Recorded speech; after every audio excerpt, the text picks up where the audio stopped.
España envía efectivos a la zona de conflicto entre Rusia y Ucrania como parte del despliegue disuasorio de la OTAN en el este de Europa. Se ofrece para enviar cazabombarderos del Ejército del Aire a Bulgaria y anuncia la incorporación de la fragata Blas de Lezo a la flota permanente aliada que va a patrullar el Mar Negro. El buque de acción marítima Meteoro ya zarpó el lunes desde el Arsenal de Las Palmas, en Gran Canaria, para mandar durante los próximos meses la flota de medidas contra minas que también tiene previsto operar en el Mediterráneo Oriental y el Mar Negro. La frontera ucraniana es una olla a presión en la que Rusia sigue acumulando unidades de su ejército ante lo que podría convertirse en una guerra abierta entre ambos estados. ¿Qué tal? Buenas tardes. La amenaza de sanciones de la comunidad internacional sujeta por el momento la entrada del ejército ruso, mientras se negocia en Ginebra un acuerdo que pueda interrumpir esa guerra. Un asunto que consigue que desviemos la mirada de la pandemia que en nuestro país sigue en descenso por tercer día. El descenso de los casos alivia, aunque muy poco aún, la presión en UCIs y atención primaria. Y ojo, en estos servicios conocen muy bien un trastorno que parece aumentar entre los contagiados, el COVID persistente.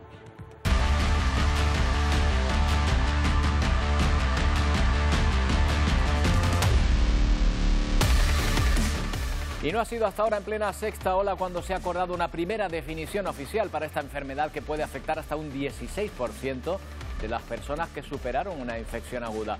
La lista de síntomas de COVID persistente es larga y llega a los 200, desde cansancio extremo a taquicardias o incluso a lo que muchos definen como niebla mental.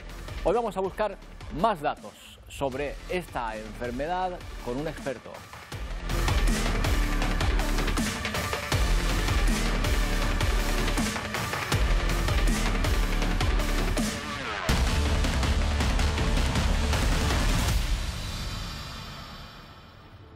Y veremos hoy también en Atlántico Noticias que la explosión del volcán de Tonga ha tenido un daño colateral inmenso en el medio ambiente, pero no en la expulsión de ceniza y magma, sino por este vertido masivo de petróleo que amenaza el ecosistema costero de varios puntos de la costa de Perú.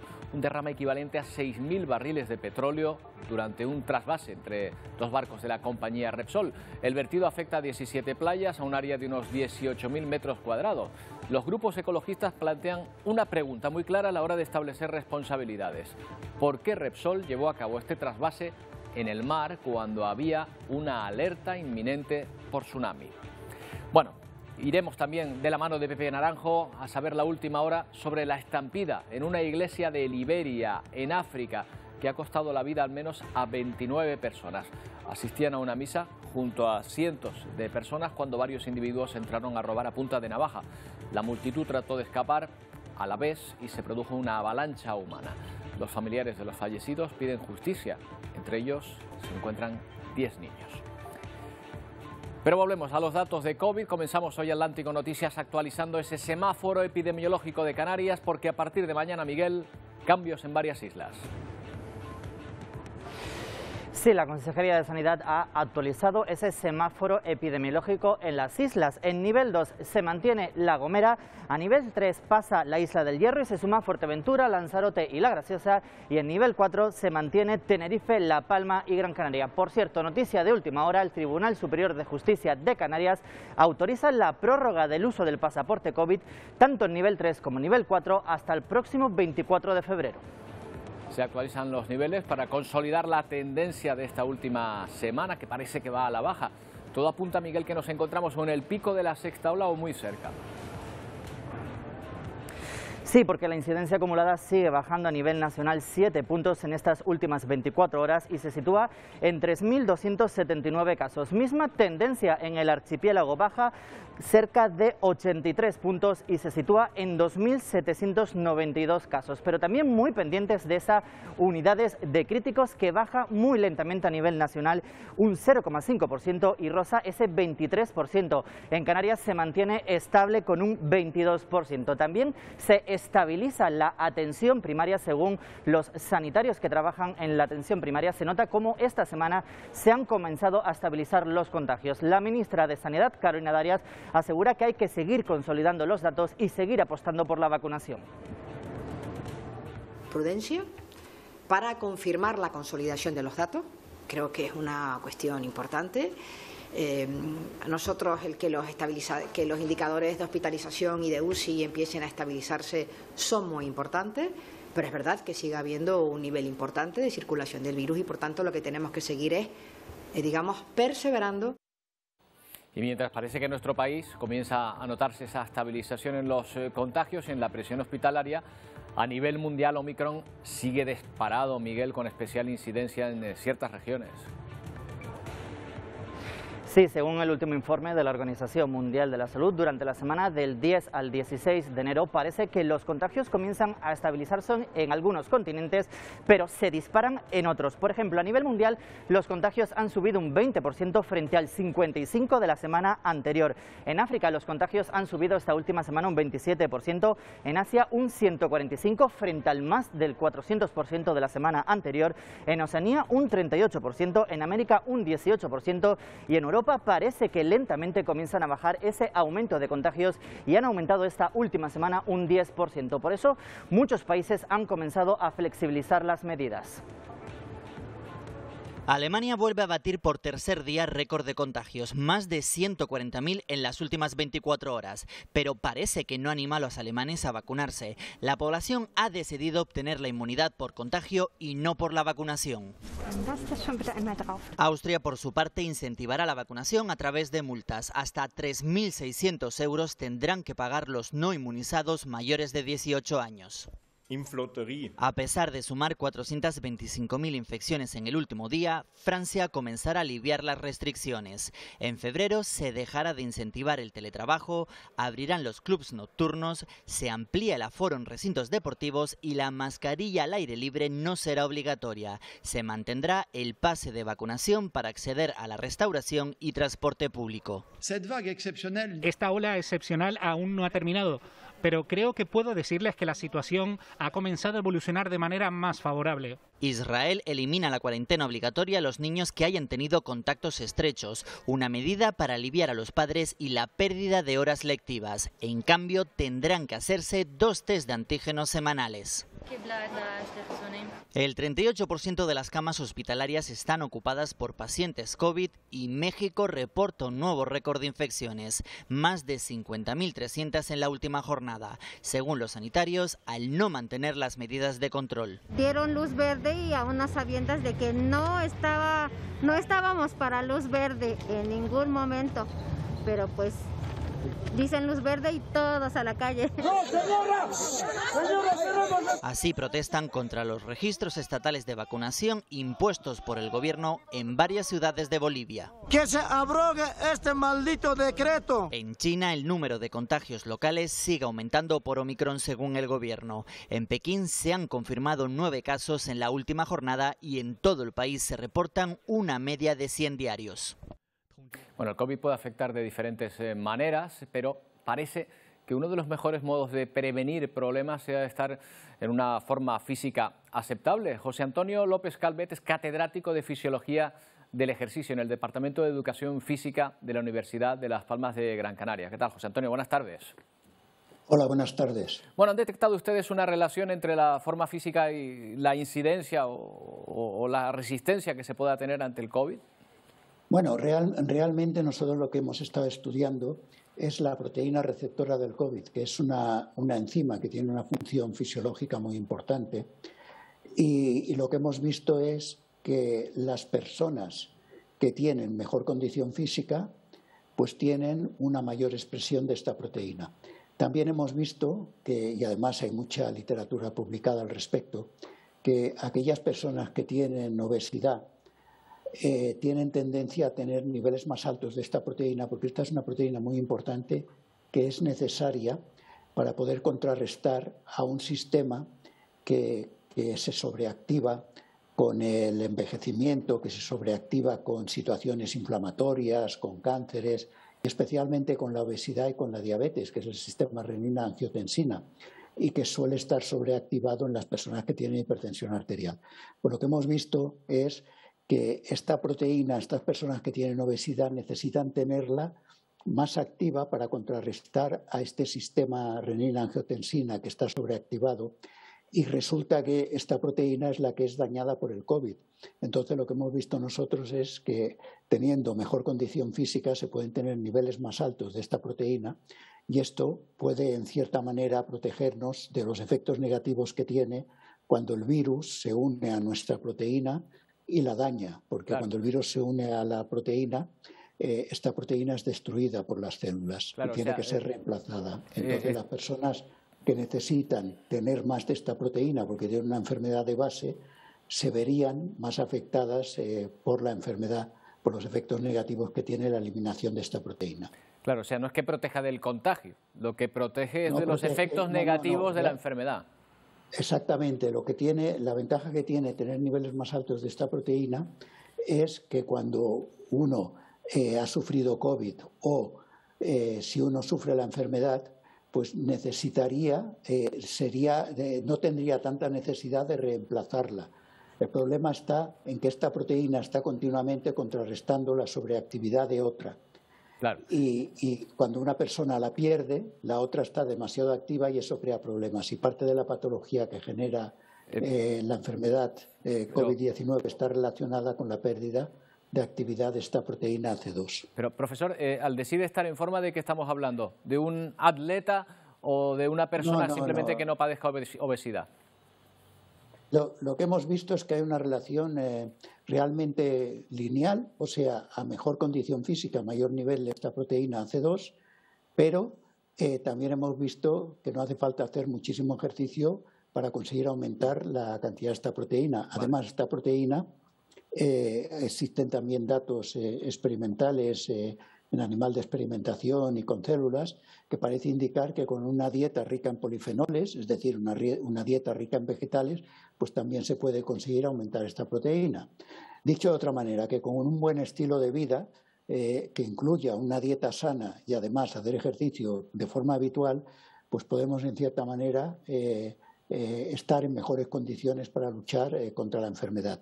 Claro, eso además es una noticia preocupante esta que nos da usted de la afección a personas obesas. En Canarias hay un índice de obesidad bastante notable y sobre todo de diabetes, o sea que ya digamos que hay otro tipo, me imagino, de enfermedades asociadas o que vienen de base, que es lo que se suele decir para estos casos, que pueden también hacer que el virus se desarrolle con mayor agresividad.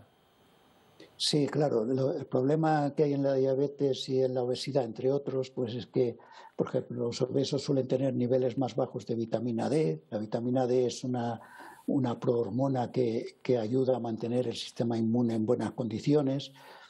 Los obesos, además, necesitan sobreexpresar esta proteína para contrarrestar su sistema renina-angiotensina sobreactivado y entonces, claro, si cogen COVID, pues primero que van a tener más receptores para que el virus se pueda unir, pero luego cuando el virus se una va a dañar la proteína y eso va a hacer que con más facilidad puedan tener una enfermedad con más síntomas y con más efectos secundarios. Porque esta es una proteína que es muy importante desde el punto de vista de los efectos antiinflamatorios y antifibróticos que tiene.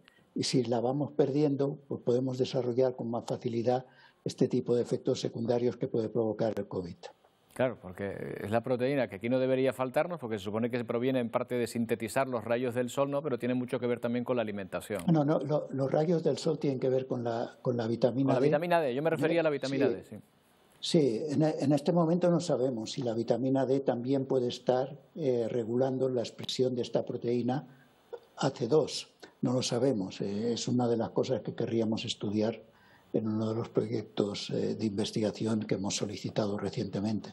Bueno, pues ahí le dejamos una idea más para proseguir en Pues sí, señor. Para proseguir en este estudio. Ojo, que nos quede clara una cuestión, profesor, que ser deportista no nos libra de contagiarnos ni de padecer secuelas, por si alguno se crea salvo simplemente por eso, ¿no? No, o sea, lo más importante es que la gente se vacune y sobre todo que tengamos cuidado cuando estemos en ambientes donde pudiéramos transmitir la enfermedad a personas de riesgo. Eso es lo que hay que tener más cuidado ahora. José Antonio, muchas gracias por atendernos. Buenas tardes. Un placer. Gracias a ustedes. Bueno, pues ahí ya lo saben. esa información importante también, la de estar en forma, una buena alimentación, ejercicio físico también para hacer frente al COVID. Vamos a hacer un paréntesis respecto al COVID, luego volveremos, pero vamos a ocuparnos de la situación en La Palma porque el Gobierno de Canarias ha aprobado un decreto ley con excepciones urbanísticas para la reconstrucción de viviendas. Se espera que se beneficien en torno a 60 familias. Además, hoy la Federación Canaria de Municipios va a avanzar en la ayuda de 1 millón de euros a la isla, mientras los científicos siguen trabajando cerca del cráter que tiene este aspecto ahora mismo, con muchas fumarolas, como pueden observar, porque se está desgasificando esa zona todavía de la erupción. Este vídeo fue subido a las redes ayer por Involcán. Recuerden que esta zona todavía tiene cierto peligro y acceder a ella está terminantemente prohibido. Nos explican los científicos que esas fumarolas que vemos son propias de la desgasificación. En las siguientes imágenes, también publicadas por Involcán, vemos un time-lapse de los trabajos realizados para llevar a cabo las estigrafías en los depósitos próximos al cráter. La desgasificación no es el único riesgo, también lo es el magma, la lava, que se sigue viendo incluso candente a no mucha profundidad. Nos lo enseñaba el vulcanólogo del IGME, Raúl Pérez. Nos encontramos en la cumbre de un cráter secundario del volcán de Cumbre Vieja en la isla de La Palma. Estamos analizando las mineralizaciones, las temperaturas y la estabilidad de los diferentes cráteres que se han generado durante la erupción.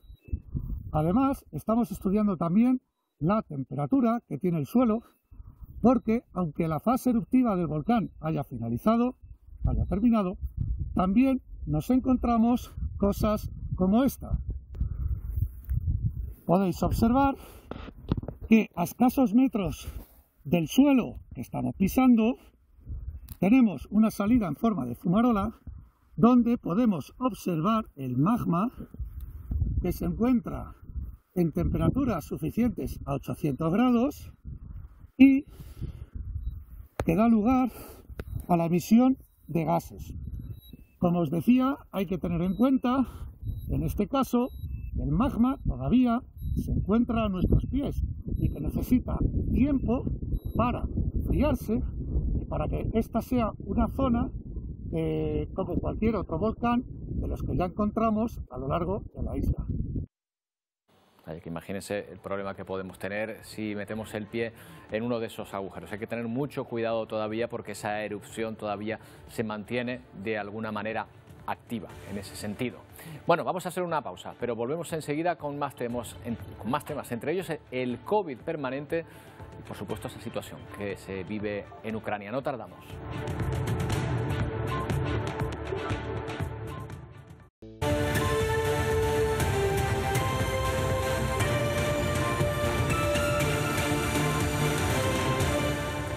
Quedan 7 minutos para las 12 de la tarde. Nos vamos a contar la situación en el Reino de Tonga. La reapertura del aeropuerto principal de este archipiélago ha posibilitado que llegue la ayuda humanitaria de la manera más rápida y en mayor cantidad. Están aislados en medio del Pacífico, pero atención, la ayuda llega sin contacto físico alguna. Resulta que Tonga es un territorio libre de COVID y que entrase virus ahora en la zona, pues no sería precisamente de ayuda. Mientras vemos imágenes que también nos resultan familiares pese a la lejanía, las barredoras trabajando a destajo para mantener esas zonas, cómo está todo cubierto de ceniza y cómo el efecto de precisamente esa lluvia de ceniza se va notando en las islas alrededor de la que albergó el volcán. Aviones de Australia, Nueva Zelanda, Japón o China han aterrizado en las últimas horas con los suministros indispensables. Las comunicaciones telefónicas siguen restableciéndose poco a poco vía satélite. Lo que sí va a llegar algunas semanas más es arreglar el cable de fibra óptica submarino que permitirá a los tonganos tener de nuevo acceso a Internet. Importante vertido de petróleo, además, como efecto secundario en las costas de la capital de Perú. 6.000 barriles de crudo han caído al mar, su equivalente, durante su traslado en barco hacia la refinería. Las autoridades locales, junto a estudiantes y pescadores, han comenzado ya las labores de limpieza de esta zona del litoral. Nos informa Cristian Yaringaño desde Lima, Perú.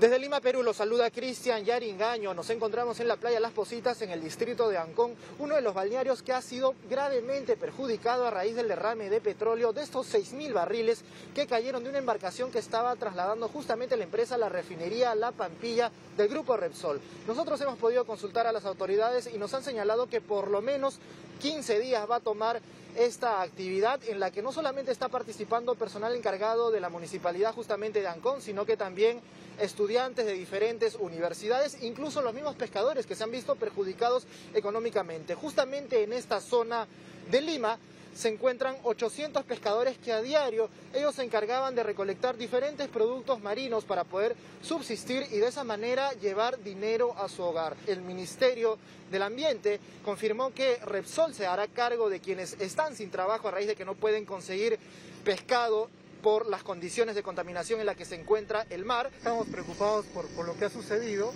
y hemos tomado medidas, entre ellas el uso de estos skinners, que son bombas que sustraen el petróleo y el agua y la depositan en esos depósitos, ¿no? El petróleo, por gravedad, queda arriba y abajo queda el agua, ¿no? Entonces se puede retornar algo del agua al mar. Desde Lima, Perú, informó Cristian Yaringaño para la Alianza Informativa Latinoamericana. La costa peruana sigue impregnada de petróleo a pesar de los esfuerzos que se llevan a cabo en la zona. Ha significado el desastre ecológico más preocupante de la costa peruana de los últimos tiempos. Se calcula que se pudieron verter cerca de 6.000 barriles de crudo. El derrame afecta 17 playas, 2 áreas protegidas y fauna marina en al menos 18.000 metros cuadrados de la provincia del Callao a lo largo de 50 kilómetros de costa.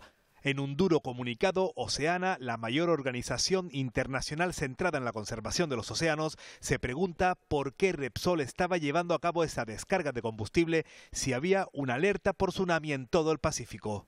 Se limpia sin descanso, pero también se lucha contra reloj para tratar de salvar a las aves que aquí habitan en esta época del año. Está lleno de petróleo, como se puede ver. Hasta el momento, con estas aves serían 28 las que estamos recuperando. Las traen hasta este centro para limpiarlas y estabilizarlas. Otras no tienen la misma suerte. Bueno, pues justo después de la erupción, efectivamente, esa marea negra se cernió sobre la costa peruana. En un primer momento se pensó incluso que la magnitud de la erupción había dejado expuesto algún yacimiento de petróleo, pero enseguida se comprobó que se trataba de un derrame de la petrolera Repsol. Vamos a hablar con Ricardo Aguilar, es portavoz de la ONG Oceana, que precisamente ha emitido ese duro comunicado en contra de la compañía. ¿Qué tal, Ricardo? Buenas tardes. Hola, muy buenas tardes. Bueno, ustedes se preguntan cómo es posible que Repsol estuviese haciendo ese trasvase en el mar cuando había una alerta por tsunami. ¿Han recibido respuesta a esa pregunta? No, de momento no. Lo que normalmente Repsol ya anunciaba era que tenía un sistema temprano para detección de oleaje, que tenía un sistema temprano para la reacción en caso de que se produciera un vertido, y hemos visto que todo esto ha fallado. Por una parte, han estado haciendo este transbordo de crudo en un momento totalmente inoportuno, y luego todos los sistemas que habían anunciado que tenían para prevenir en caso de que se produjeran este tipo de causas, pues han fallado estrepitosamente. Incluso esa reacción que decían que ellos podían conseguir en 2 minutos, hemos estado esperando 2 días hasta que se produjera cualquier tipo de reacción, con lo cual ahora el vertido está impregnando gran parte de estas reservas marinas que son de tanta importancia para Perú. Pero cuéntenos, por favor, ¿qué trasvase se estaba realizando? ¿Era en alta mar? ¿En qué zona se estaba llevando a cabo? No, es dentro de la propia, es una refinería. La refinería recibe crudo, allí luego se refina y se generan diferentes tipos de productos. Ya hace unos años se había anunciado que se habían mejorado porque se habían producido anteriormente también otros vertidos y Repsol ya había sido sancionada por contaminación de los mares sin que hubiera habido ningún tipo de tsunami, y ellos ya anunciaron que habían subsanado pues todos estos defectos, que habían incrementado la seguridad y habían puesto sistemas de detección rápida y de acción rápida ante la potencial vertido que se pudiera generar en alguno de estos trasvases. Pero estamos viendo que al final pues todas estas mejoras pues han servido para bastante poco. Bueno, esa acción rápida, ¿ustedes creen que brilla por su ausencia? Porque según sus cálculos se tardó varios días en tomar medidas sobre ese derrame. Sí, exactamente, se han tardado días en reaccionar ante el derrame cuando ellos dicen, y además lo explicitan en su página web, que en menos de 2 minutos pueden reaccionar ante un vertido que se produzca. Y ya digo que ellos también habían anunciado de todas estas mejoras que se habían puesto en marcha dentro de esta refinería. Al final lo que nos encontramos es con otro vertido. Hay que tener en cuenta que Perú está constantemente sufriendo estos vertidos y además se han ido incrementando a lo largo de los años.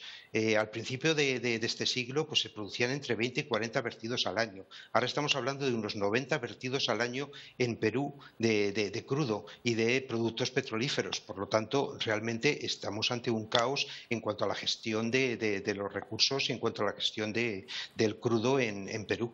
¿Es impresión nuestra o esos derrames en una refinería peruana, en esa refinería o en esas refinerías, no sé si son varias, se producen en mucho mayor número que las que podamos tener aquí en Europa?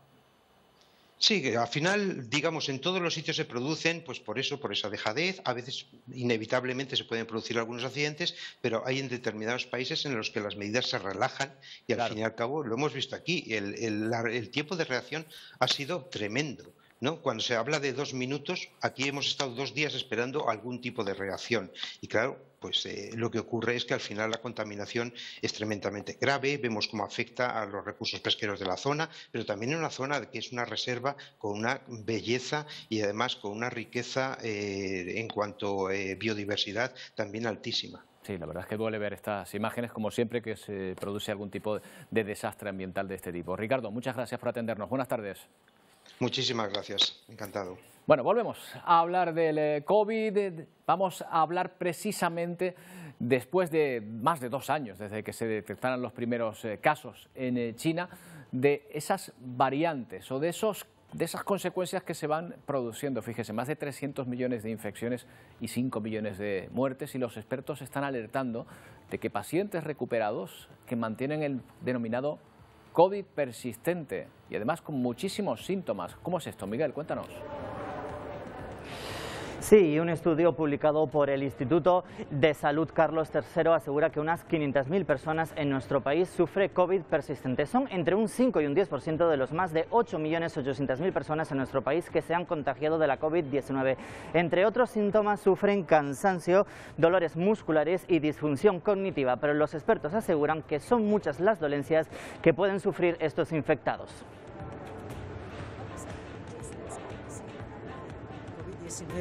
Y han logrado superar la fase aguda de la enfermedad, aún han quedado rastros de enfermedad pulmonar o anomalías pulmonares persistentes hasta meses después, ello por la inflamación que se produce.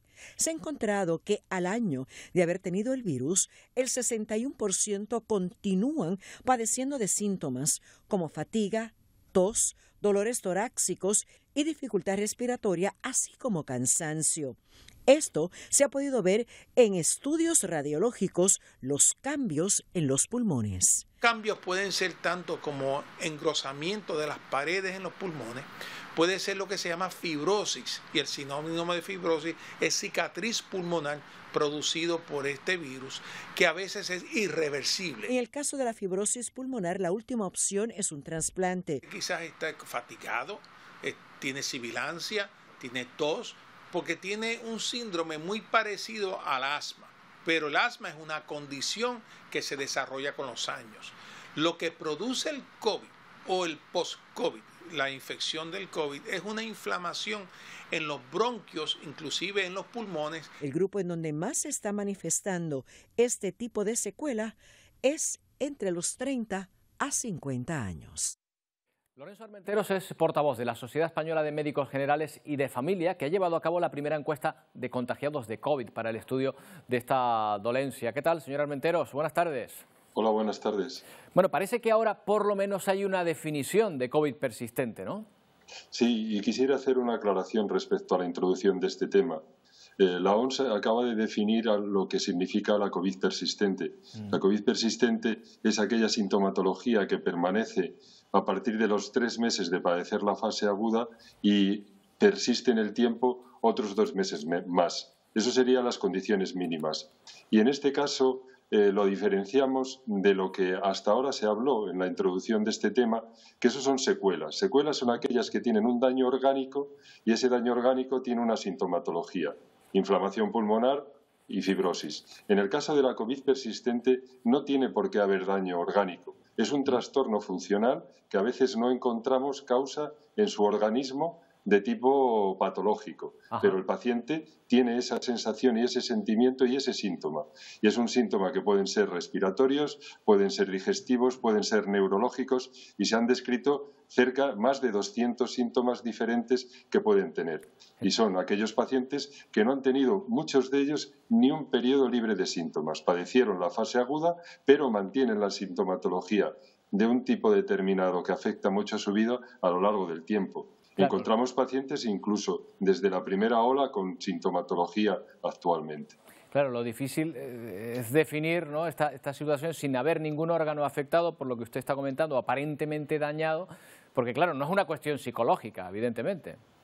No, por supuesto que no, no podría haber tantísimos afectados de una forma psicológica. De hecho, el gran daño que se hace a estos pacientes es cuando se le cataloga de trastorno psicológico. Es un trastorno funcional en la que hay afectación de múltiples órganos y en algunos casos no encontramos ese daño orgánico, pero la afectación existe. Y es algo que se puede diagnosticar, se puede ya definir desde que la OMS lo ha considerado y incluso el Ministerio de Sanidad en España y en los ministerios de muchos países ya consideran que es una enfermedad existente como consecuencia de la COVID aguda.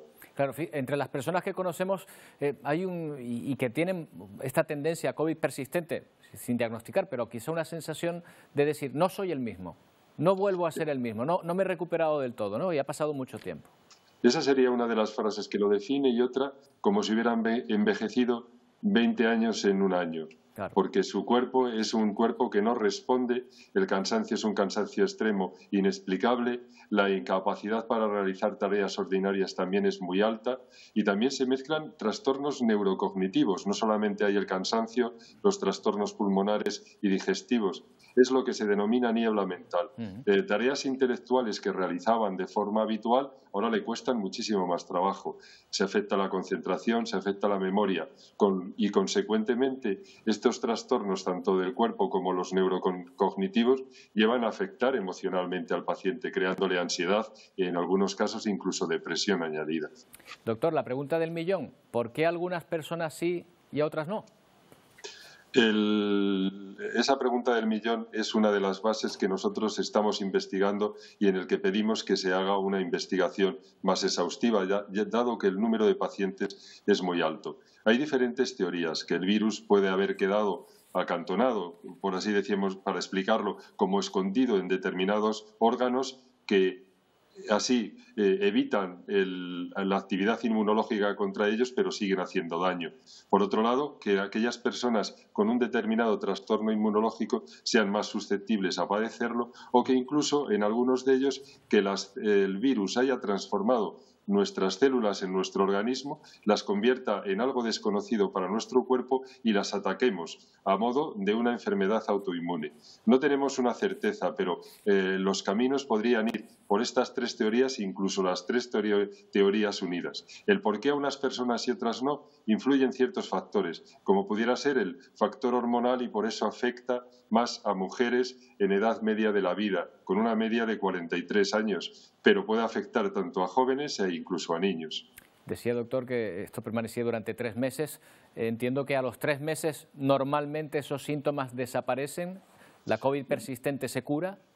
No, es una definición. Las definiciones se hacen por consenso y esto han considerado esos 3 meses como una línea de inicio para hablar de la definición en el concepto literal que ha hecho la OMS. Pero los casos que encontramos, todos ellos han perdurado mucho más de los 3 meses y, como le decía al principio, incluso muchos de ellos ya ahora mismo más de un año. Los síntomas persisten en el tiempo con mayor o menor intensidad, ya que una característica es la denominada fluctuación. Hay días que están mejor y otros días que están peor. Y el hecho de que algunos se vayan curando con el tiempo tampoco tiene una explicación con evidencia científica hasta ahora comprobada, pero unos han mejorado y otros no han tenido nada de mejora en todo el tiempo que llevan enfermos.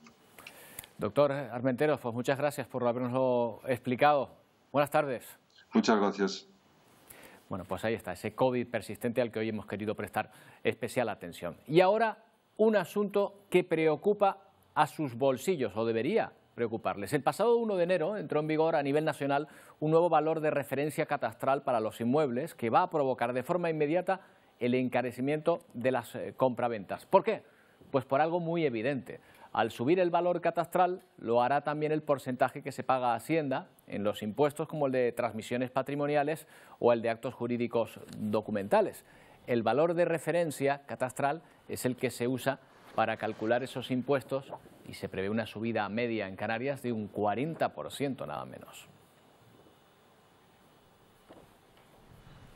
Bueno, el asesor fiscal y delegado del Gabinete de Estudios de la Asociación Española de Asesores Fiscales en Canarias, Orlando Luján, ha analizado una comparativa entre el antes y el después de la introducción de ese valor de referencia catastral.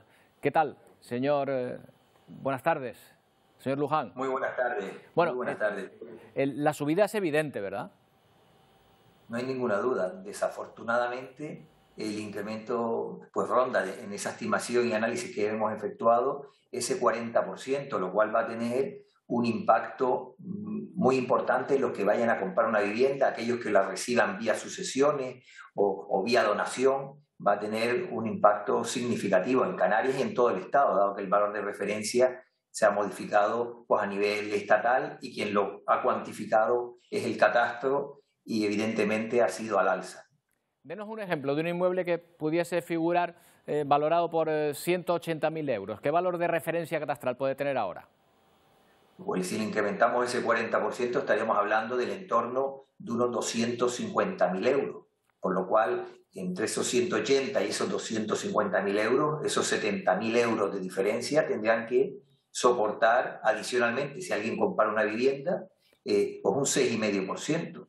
Dicho de otra forma, pagar unos 4.500 euros más por la adquisición de esa vivienda ahora en 2022 frente a lo que hubiera pagado en 2021 antes de que entrara en vigor este valor de referencia que ha entrado en vigor este 1 de enero. Bueno, 4.500 euros es una cantidad. Esto parece una subida de impuestos, permítame la expresión, por la puerta de atrás, ¿no? Porque no se tocan tipos impositivos, pero al final nos toca pagar más. Yo diría que casi una subida por la puerta de delantera, porque no lo han dicho de frente. Valor de referencia ha entrado en vigor y el problema es que ese valor de referencia que nos hace pagar más cuando compremos podrá estar equivocado, podrá ser erróneo. ¿Y qué habría que hacer? Pues habría que intentar impugnar esa liquidación, pero primero habrá que pagar y después de haber pagado es cuando podremos impugnar la liquidación aportando, pues eso sí, valoraciones, tasaciones, incurriendo en gastos que habrá que sufragar por ese comprador como asesor fiscal, abogados, procuradores y tiene que llevar a recurso la administración hasta que el catastro acepte que ese valor es exagerado, ¿no? Claro. Esto evidentemente hará que muchos desistan, ¿no? Orlando, a veces el valor catastral es mayor que el precio de mercado, bueno, y ahora lo será más aún. ¿Qué pasa si alguien paga menos de mercado que el valor catastral que tiene la vivienda? Vamos a ver, si alguien paga por debajo de ese valor de referencia, lo que hará la administración tributaria es reclamarle esa diferencia, porque ya no se va a poder tributar por menos de esa cuantía. Pero si alguien realmente ha pactado un precio más barato, porque el mercado está más barato, tendrá que ir a la vía que comentaba antes, tendrá que impugnar e incurrir en gastos para poder defenderse, ¿no? Lo cual, pues evidentemente no da facilidades al ciudadano con esta modificación de la Ley de Prevención de Medidas contra el Fraude. Sí, en teoría, la intención de esta normativa es luchar contra el fraude, no recaudar. Lo segundo ya sabemos que lo consigue, pero lo primero también. Me temo que no va a conseguir esto. Realmente lo único que ha conseguido es que se modifique el criterio que había establecido el Tribunal Supremo, que había dicho que para valorar había que acudir de forma individualizada, caso por caso, inmueble por inmueble, porque evidentemente un inmueble puede estar en la misma calle que otro, pero está en un estado de conservación muy diferente. No puede estar deteriorado y con esos valores de referencia lo que se hace es generalizar, y en las generalizaciones siempre hay equivocaciones. Pues Orlando, muchas gracias por habernos aclarado estos puntos. Le iba a decir por darnos esta alegría, pero me temo que no. Me temo que a los que vayan a comprar piso ahora mismo no les hará mucha gracia. Gracias. Gracias, buena tarde. Bueno, pues ahí está, un catastrazo, le dicen a algunos. Lo cierto es que con esa subida del catastro, comprar un piso va a resultar más caro a partir de ahora. Bueno, sigue creciendo la tensión con Rusia por su amenaza de invadir Ucrania. España ha ofrecido el envío de cazabombarderos del Ejército del Aire a Bulgaria, dentro de ese despliegue que tiene previsto la OTAN en el Mar Negro para disuadir a Rusia de un posible ataque. La Armada Española ya ha adelantado a la próxima semana la incorporación de la fragata Blas de Lezo con 215 marineros a bordo a la flota permanente aliada que patrullará el Mar Negro. A este refuerzo se suma la oferta para enviar cazabombarderos a Bulgaria, como ya ocurrió en 2021. El compromiso de España se reafirma, aunque se mantiene la apuesta por una salida diplomática al conflicto. Estoy seguro que la unidad es lo que va a prevalecer. Unidad en el diálogo ante la crisis de Ucrania, pero también unidad en la disuasión si fuera necesario. Y no estamos en ese escenario. El Gobierno de España contará con todo nuestro respaldo a la hora de ejercer sus obligaciones en el marco de la OTAN. Esa misma salida es la que defienden los jefes de la diplomacia estadounidense y alemana. Ambos avisaron este jueves al Kremlin de que una agresión a Ucrania tendría graves consecuencias. Pero el secretario de Estado estadounidense también ha advertido que si esa vía no es la que elige Vladimir Putin y finalmente cruza con sus tropas la frontera de Ucrania, la respuesta de los aliados será rápida, contundente y unida. Bueno, esta reunión que están viendo ha tenido lugar hoy mismo en Suiza. Se han reunido representantes de Rusia y de Estados Unidos para intentar frenar esa escalada de tensión que amenaza con derivar en conflicto militar. Ambas partes se han mostrado agradecidas por ser escuchadas, se han mostrado además optimistas de cara a evitar un conflicto. Rusia ha insistido en que no pretende atacar a Ucrania.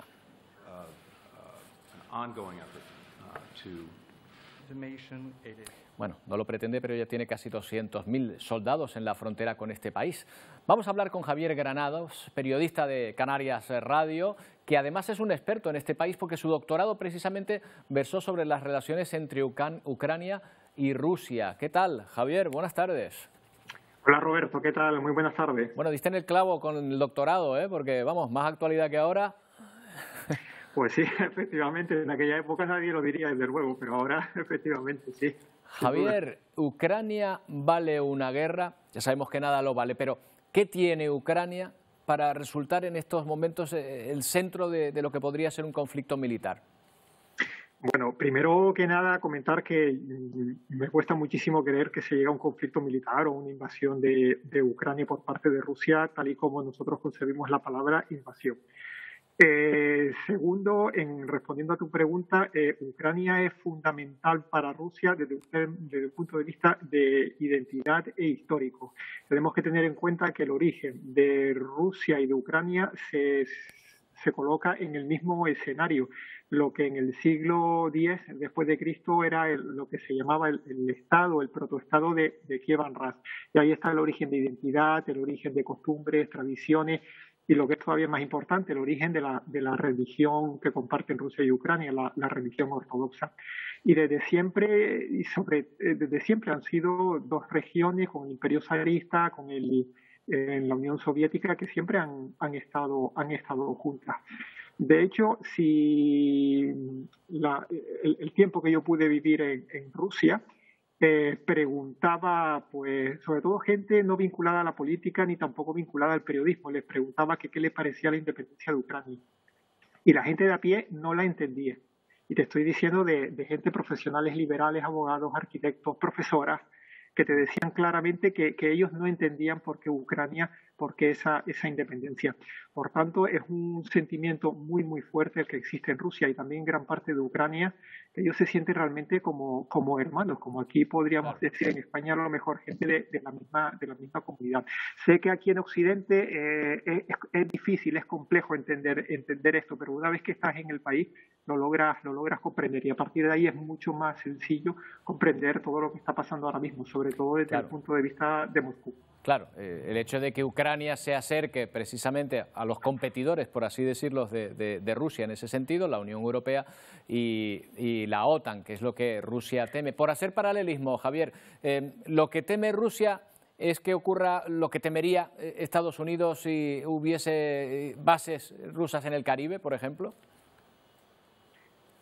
Efectivamente, es un gran ejemplo. ¿Cómo crees que podría reaccionar, por ejemplo, Estados Unidos si China y Rusia comienzan a hacer ejercicios navales en aguas muy cercanas, muy próximas a Estados Unidos?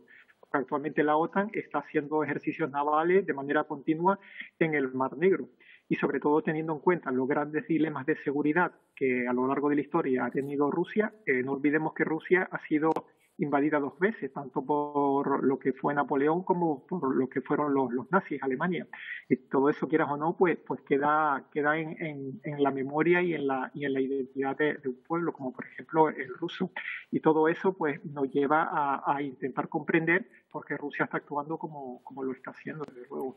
¿A la Unión Europea le interesa tener un socio estratégico tan, no sé cómo decirlo, tan peligroso en ese sentido? Bueno, yo no creo, primero, que Rusia sea peligroso. Lo único que está pidiendo Rusia es que se tengan en cuenta cuáles son sus intereses de seguridad, porque desde que desapareció la Unión Soviética a finales de 1991, la OTAN nunca ha tenido en cuenta a Rusia. Primero, por ejemplo, las ampliaciones de la OTAN.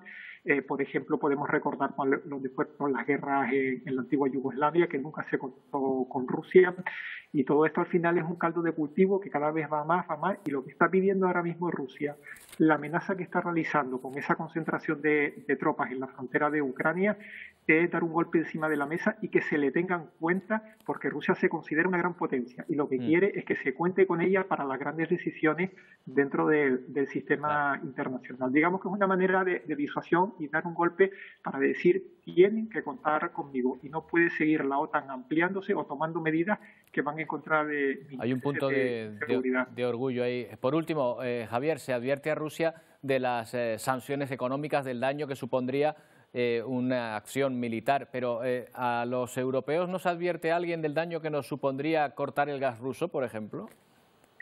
Bueno, eso desde luego sería un daño tremendo para la Unión Europea, pero también es un daño tremendo para Rusia, porque Rusia depende en gran parte su economía de la venta de ese gas a Europa. Por tanto, yo no creo que se llegue a ese punto, pero evidentemente lo hemos visto esta semana, por ejemplo, con el presidente francés, con Macron, insistiendo continuamente en que es necesario el diálogo con Rusia, sobre todo para llegar a esos extremos. De ahí, por ejemplo, el gasoducto que ya está construido entre Alemania y Rusia, por la importancia que tiene el gas para la Unión Europea, eso es evidente. Bueno, pues ahí están esas situaciones, ese diálogo que se está llevando a cabo, que esperemos que interrumpa, que ponga freno a esta escalada bélica, porque está claro, por lo que hemos hablado, que no nos conviene, no conviene a nadie. Muchas gracias, Javier. Nada, a ustedes, Roberto, muy buenas tardes. Un placer hablar contigo. Bueno, pues vamos a otro punto del planeta. Nos vamos hasta África, concretamente en Liberia. Un trágico suceso, un evento religioso que terminó en estampida, ha provocado la muerte de casi 30 personas. La presencia de un grupo de asistentes armados provocó el pánico entre los asistentes a esa misa y también esa estampida que mató a la treintena de personas.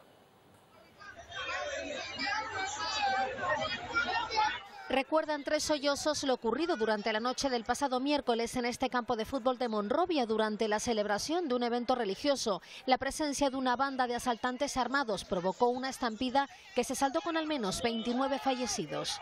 Vimos una gran multitud, gente empujándose, aplastándose. Le dije a mi hermana, vamos hacia atrás, pero no pudimos porque ya habían cerrado la puerta. La gente murió. Me pisaban la espalda, el pecho, me rendí. Cuando desperté, estaba en el hospital. Como ella, decenas de ciudadanos resultaron heridos, incluso niños. Muchos de ellos permanecen ingresados en este hospital, hasta donde se han desplazado familiares de personas que desaparecieron durante la avalancha humana.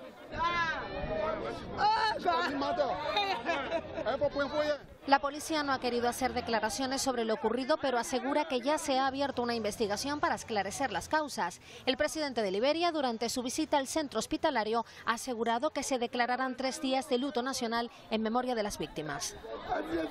Bueno, nos vamos hasta el continente africano. Pepe Naranjo, nuestro colaborador, nos atiende desde Senegal, como cada viernes. ¿Qué tal, Pepe? Buenas tardes. Hola, buenas tardes. Bueno, es difícil de entender, desde este punto, que puedan entrar un grupo de personas en un campo de fútbol abarrotado de fieles que están asistiendo a una misa y sembrar el pánico de esta manera. Sí, bueno, la realidad es que lo que sucedió, según Moses Carter, el portavoz de la policía, es que un grupo de jóvenes con cuchillos trató de asaltar a algunas de las personas que ya estaban saliendo de esta celebración religiosa. Más que una misa, es una iglesia protestante de estas que proliferan por África, con el predicador Abraham Croma, un predicador muy conocido en Liberia. Y estos jóvenes intentaron asaltar a algunas personas a la salida, se produjo el pánico, algunos corrieron y cuando ocurren estas cosas en una gran multitud, sin saber exactamente qué estaba ocurriendo, las puertas al parecer del estadio eran muy estrechas, intentando salir la gente, pues agolparon y ahí se produjo esta estampida, estos 29 muertos, entre ellos varios menores, mujeres, etcétera, y una gran tragedia que han lamentado pues las autoridades. Evidentemente las medidas de seguridad no eran las adecuadas, ¿no? Para un evento que reunía a miles de personas. Yo estuve viendo ayer vídeos de la celebración en YouTube y había miles de personas en el interior de ese estadio, probablemente sin las medidas adecuadas de seguridad. El presidente del país, que es George Weah, que es un conocido exfutbolista, ¿no? Que fue Balón de Oro, pues ha lamentado los hechos, ha decretado los días de luto y se ha abierto una investigación a ver si esto, pues por lo menos que no se repita, ¿no? Sucesos como este. Qué tragedia, qué terrible. Efectivamente. Bueno, vamos a cambiar de país, no de continente, en Sudán, un país que el pasado octubre sufrió un golpe de Estado que acabó con la democracia, o la incipiente democracia que había allí probablemente. Esta semana el Parlamento Europeo ha vuelto a pedir la vuelta de la democracia justo en la semana en que la Junta Militar ha actuado con dureza contra los manifestantes que piden elecciones. Sí, ya vamos por más de 70 personas fallecidas desde hace ya 3 meses que dura esta crisis, ¿no? Con una junta militar en el poder que se resiste a marchar. Al-Burhan es el presidente de esa junta militar. Precisamente esta semana han nombrado a instancias de Estados Unidos, que es el gran mediador de esta crisis, ha nombrado a 15 nuevos ministros para tratar de reconducir la situación.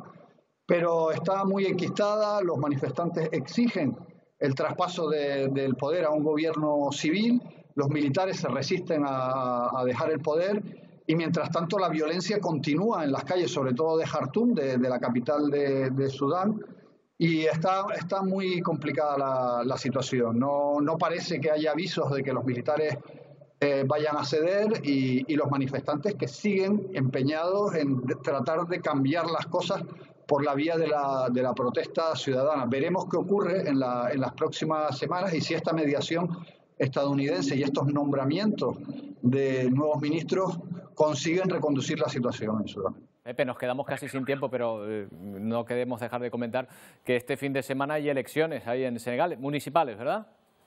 Son elecciones locales, pero es un auténtico test para Macky Sall, para el presidente del país, para ver cómo llega a las elecciones presidenciales que serán en 2024. Las elecciones locales son este domingo. Hay 2 bloques claramente enfrentados. Por un lado, el bloque en el poder liderado por Macky Sall y por otro lado, la emergente oposición de Ousmane Sonko. La semana que viene hablaremos de los resultados porque será muy interesante ver en qué estado de forma llega Macky Sall y su bloque en el poder a estas elecciones del domingo. Pepe, no tenemos lugar para más, tiempo para más. Gracias por atendernos. Un abrazo. Hasta el próximo viernes. Chao. Bueno, pues toca ya la despedida justo a las puertas de un fin de semana. Nos queda precisamente desearles un feliz fin de semana. Nosotros volvemos el lunes. Le dejamos con Fátima Plata y Telenoticias 1. Hasta el lunes.